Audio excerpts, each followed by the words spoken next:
राधे राधे, जय श्री कृष्णा। मैं सीमा सिंह आप सभी धर्म प्रेमियों को सादर प्रणाम करती हूँ। आज मैं आपको करवा चौथ की व्रत कथा, साथ ही करवा चौथ के व्रत में चंद्रमा को अर्घ्य देते समय क्या बोलना चाहिए और एक गणेश जी की कहानी भी सुनाऊंगी। आपको करवा चौथ के व्रत की पूरी कथा यहाँ सुनने को मिलेगी।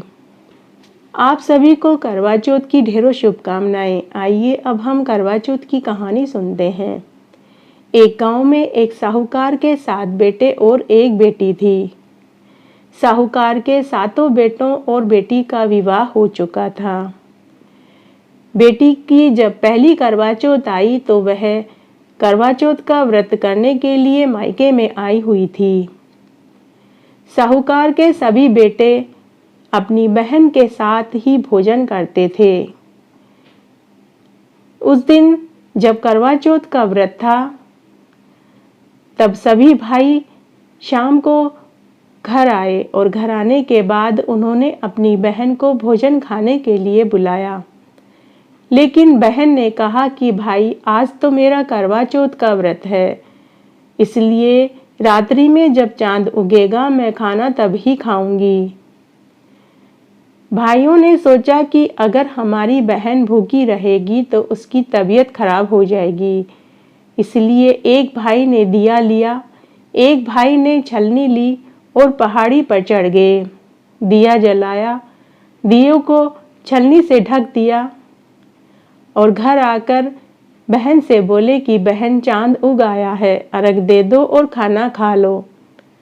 तब बहन ने अपनी भाभियों से कहा कि भाभी, चांद उग आया है, आप भी चांद को अर्घ दे दीजिए और खाना खा लीजिए। सभी भाभियां बोली कि भाई साहब, यह चांद तो आपके लिए ही उगा है, आप ही खाना खा लीजिए, हमारा चांद तो रात्रि में ही उगेगा। बहन कुछ नहीं बोली और उसने अर्घ दिया और खाना खाने अपने भाइयों के साथ बैठ गई। जब उसने रोटी का पहला घास तोड़ा तो उसमें बाल आ गया, दूसरा घास तोड़ा तो छींक आ गई और तीसरा घास तोड़ा तो ससुराल से बुलावा आ गया कि बेटा बहुत बीमार है, बहू को जल्दी घर भेज दीजिए। माँ ने अपनी बेटी को गोटे के कपड़े पहनाने के लिए बक्सा खोला। तब साहूकारनी ने बक्सा खोला तो कभी सफेद तो कभी काला तो कभी नीले रंग की ओढ़नी हाथ में आ रही थी। माँ को कुछ आशंका हो चुकी थी। तब माँ ने एक ओढ़नी के चारों कोनों को हल्दी से रंग दिया और उसी ओढ़नी को अपनी बेटी को पहना दिया और कहा कि बेटी, यह सोने का सिक्का अपने पल्लू से बांध ले, रास्ते में जो भी मिले उनके सबके पांव छूती हुई जाना। जो तुझे अमर सुहाग का आशीष दे उसे ये सोने का सिक्का देकर पल्ले में गांठ बांध लेना। साहूकारनी की बेटी रास्ते में जो भी मिलता उनके सबके पांव छूती गई। सबसे पहले साहूकारनी की बेटी को पनघट पर पनिहारने मिली। साहूकारनी की बेटी ने उनके पांव छुए। सबने कहा, तब पनिहारिन ने कहा कि जीती रहे। रास्ते भर उसे अलग अलग औरतें मिलती। साहूकारनी की बेटी सबके पांव छूती हुई जा रही थी। सब उसे एक ही आशीर्वाद दे रहे थे, जीती रहे, खुश रहे। जब साहूकारनी की बेटी ससुराल के दरवाजे पर पहुंची तो वहां उसे जेठ की लड़की झूला झूलती हुई मिली। साहूकारनी की बेटी ने जेठूती के पांव छुए तो वो बोली, सीली हो, सपूती हो, गुड़ सुहागण हो, 7 पूतों की माँ हो। यह वाक्य सुनते ही साहूकारनी की बेटी ने उसे सोने का सिक्का दे दिया और पल्ले में गांठ बांध ली। ससुराल में आई तो उसे उसका पति मरा हुआ मिला। वहां सभी रो रहे थे, चीख चिल्लाहट हो रही थी, सभी विलाप कर रहे थे। सास जोर जोर से बहू को ताने मार रही थी कि निर्लज्ज कुलटा, तू मेरे बेटे को खा गई। बहू ने अपने मरे हुए पति के सिर को गोद में लेकर बैठ गई। जब लोग उसे जलाने के लिए ले जाने लगे तो उसने पति को जलाने के लिए ले जाने से मना कर दिया। लोगों ने उसे बहुत समझाया कि मरे हुए व्यक्ति को घर में नहीं रखते हैं, अंतिम क्रिया तो करनी ही पड़ेगी। लेकिन बहू ने जिद पकड़ ली। उसने कहा कि आप मेरे लिए अलग कुटिया बना दीजिए, मैं अपने मरे हुए पति को लेकर वहीं रहूंगी।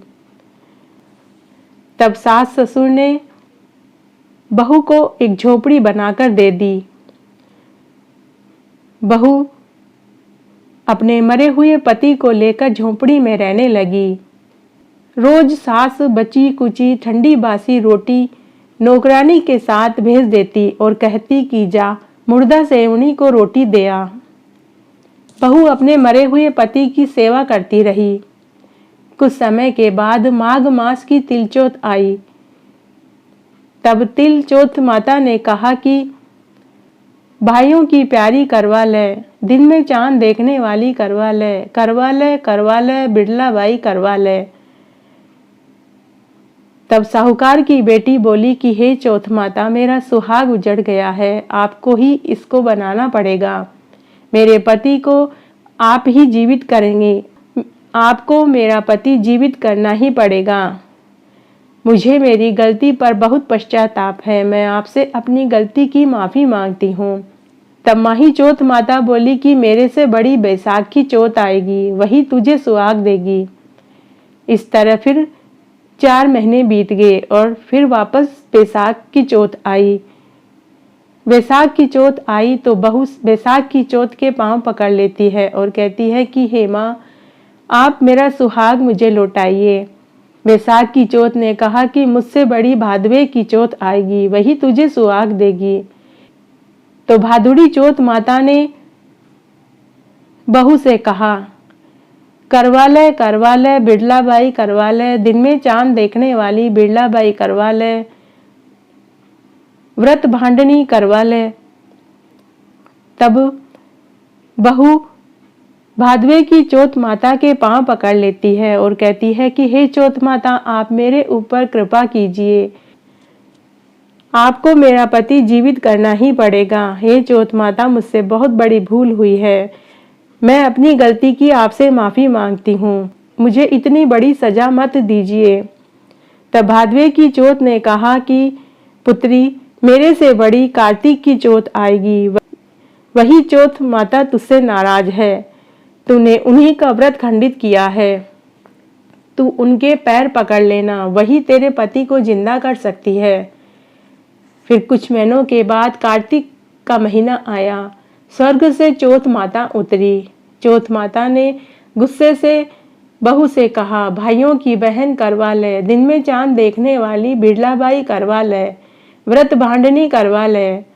तब साहूकार की बेटी ने चौथ माता के पैर पकड़ लिए और जोर जोर से विलाप करने लगी कि हे चौथ माता, मैं ना समझ थी, मुझे इतनी बड़ी सजा मत दीजिए।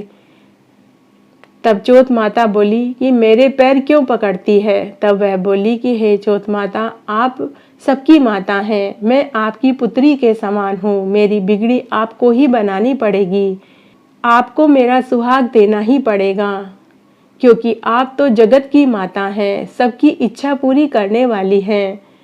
तब चौथ माता उसकी विनती से बहुत खुश हुई और उसे अमर सुहाग का आशीर्वाद दे दिया। थोड़ी ही देर में उसके मृत पति के शरीर में हलचल हुई और उसका पति आंखें मलता हुआ बैठ गया और बोलने लगा कि मुझे तो बहुत नींद आई, मैं तो बहुत सोया। उसकी पत्नी बोली कि मैं तो 12 महीने तक नहीं सोई, मुझे तो चौथ माता ने सुहाग दिया है। और उसने अपने पति को पूरी सच्चाई बताई। तब उसका पति बोला कि हम चौथ माता का विधि विधान से उद्यापन करेंगे। तभी ननद रोटी लेकर आई। जब ननद ने झोपड़ी के बाहर से दो जनों की आवाज़ें सुनी तो वह वापस अपनी माँ के पास आई और बोली कि माँ, भाभी तो किसी से बातें कर रही है। झोपड़ी के अंदर से किसी पुरुष की आवाज़ें आ रही है। तब सासू ने झोपड़ी में आकर देखा तो बेटा बहू चौपड़ पासा खेल रहे थे। यह देखकर सास बहुत खुश हुई और उसने अपनी बहू के पैर पकड़ लिए और बोले कि बहू, तू बहुत बड़भागी है। तब बहू ने कहा कि सासू माँ, उल्टी गंगा नहीं बहती है। मैं आपके पांव लगूंगी, आप चौथ माता के पांव पड़िए। मुझे तो चौथ माता ने ही सुहाग दिया है। चौथ माता ने ही मेरा सुहाग अमर किया है। तब दोनों बेटा बहू ने अपनी माँ के पांव छुए। माँ ने उसे अमर सुहाग का आशीर्वाद दिया। तभी बेटा बहू का गठबंधन जुड़ गया। सब चौथ माता का चमत्कार मानने लगे। इसलिए करवा चौथ का व्रत सभी सुहागिन महिलाओं को करना चाहिए। 13 चौथ करने के बाद उद्यापन करना चाहिए। हे चौथ माता, जैसा साहूकार की बेटी का सुहाग वापस दिया वैसा सभी का देना, कहने वाले को, सुनने वाले को और हुक्कारा भरने वाले को। घटती हो तो पूरी हो तो परवान चढ़े, भूले बिसरे नाम तेरे भंडार में भरे। रात्रि को चंद्रमा को अर्घ्य देते समय क्या बोलना चाहिए वो मैं अब आपको बताती हूँ। रात्रि को चंद्रमा को अर्घ्य देते समय हमें बोलना चाहिए, सोना की सी सांकली, गले मोतिया को हार, चौबाती को दीवलो, 4 पहर की रात, आम तले मारो सासरो, नीम तले मारो पीर, चारू गेला यू बवे, कीड़ी की सी नाल, करवा चौथ का चांद ने अर्घ देता, जीवो पूत वीर भरतार। दूसरा, चंद्रमा को अर्घ्य देते समय आप ये भी बोल सकते हैं, चांदा देखी चांदनी, हरिया बांस की नींव, पीलो खायो आपके, पीलो पहनो बाप के, करवा चौथ का चांद ने सुहागन घड़ी अर्घ्य देवे। इस कहानी के साथ में गणेश जी की कहानी जरूर बोलनी चाहिए। तो अब मैं आपको गणेश जी की एक पौराणिक और सच्ची कहानी सुनाने जा रही हूँ। कहानी सुनते समय हाथ में 2 या 4 दाने गेहूं के जरूर रखें और बीच बीच में आप हुक्कारा जरूर लेवें, क्योंकि कहानी कहने वाले, सुनने वाले और हुक्कारा भरने वाले को ज्यादा फल मिलता है।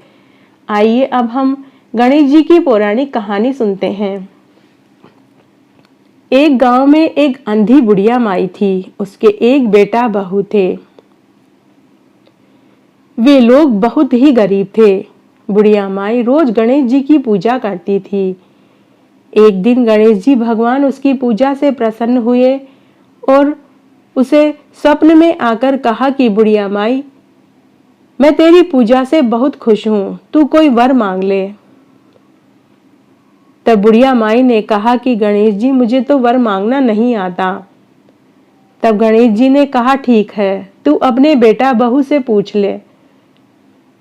और ऐसा कहकर गणेश भगवान अंतर्ध्यान हो गए। सुबह जब बुढ़िया माई सोकर उठी तो बुढ़िया माई ने अपने स्वप्न वाली बात बेटा बहू से कही। तब बेटे ने कहा कि माँ, आप तो धन मांग लीजिए। थोड़ी देर बाद बहू ने कहा कि सासू माँ, आप तो पोता मांग लीजिए। बुढ़िया माई दोनों की बातें सुनकर चुप हो गई। थोड़ी देर बाद बुढ़िया माई घर के बाहर चबूतरे पर आकर उदास होकर बैठ गई। तभी उसकी पड़ोसन आई। पड़ोसन ने जब बुढ़िया माई को उदास देखा तो उसने पूछा कि बुढ़िया माई, तू क्यों उदास बैठी है? बुढ़िया माई ने अपने स्वप्न वाली बात पड़ोसन से भी कही। तब पड़ोसन ने कहा कि बुढ़िया, तू तो थोड़े दिन की ही मेहमान है। बेटा धन मांग रहा है, बहू पोता मांग रही है। तू तो अपने लिए आंखें मांग ले ताकि तेरा बुढ़ापा अच्छे से कट जाए। तेरे बेटा बहू बड़े ही लालची हैं। बुढ़िया माई, तू तो अपने लिए आंखें मांग ले ताकि तेरा बुढ़ापा अच्छे से कट जाए। ऐसा कहकर पड़ोसन अपने घर चली गई। घर के अंदर आने के बाद बुढ़िया माई ने मन ही मन सोचा कि मैं ऐसी कौन सी चीज़ मांगूं जिससे कि मेरा बेटा भी खुश हो जाए और बहू भी खुश हो जाए और मुझे आंखें भी मिल जाए। कुछ सोचने के बाद बुढ़िया माई रात्रि में भोजन खाकर सो गई। अर्धरात्रि को गणेश भगवान बुढ़िया के स्वप्न में आए और बोले कि बुढ़िया माई, तूने अपने बेटा बहू से पूछ लिया कि तुझे क्या वर मांगना है? तब बुढ़िया माई बोली कि हाँ गणेश भगवान, मैंने पूछ लिया है। तब गणेश भगवान ने कहा कि बुढ़िया मांग, मैं तुझे वर देने के लिए तैयार हूँ। बुढ़िया माई ने गणेश भगवान से कहा कि हे गणेश जी, मैं सोने के कटोरे में अपने पोते को दूध पीता हुआ देखना चाहती हूँ, निरोगी काया चाहती हूँ और सभी सुख चाहती हूँ। तब गणेश जी बोले कि बुढ़िया माई, तू तो बहुत बड़ी ठग निकली। तू तो कह रही थी तुझे कुछ मांगना नहीं आता, तूने तो एक ही वर में सब कुछ मांग लिया। पर जैसा मैंने कहा है कि मैं तेरी पूजा से प्रसन्न हूँ, इसलिए मैं तुझे ये सब दूंगा। ऐसा कहकर गणेश भगवान अंतर्ध्यान हो गए। जैसा गणेश भगवान ने कहा, बुढ़िया माई के साथ सब कुछ वैसा ही हो गया। हे गणेश जी महाराज, जैसा आपने बुढ़िया माई को दिया वैसा सबको देना, कहानी कहने वाले को, सुनने वाले को और हुक्कारा भरने वाले को। घटती हो तो पूरी हो, पूरी हो तो परवान चढ़े, भूले बिसरे नाम तेरे भंडार में भरे।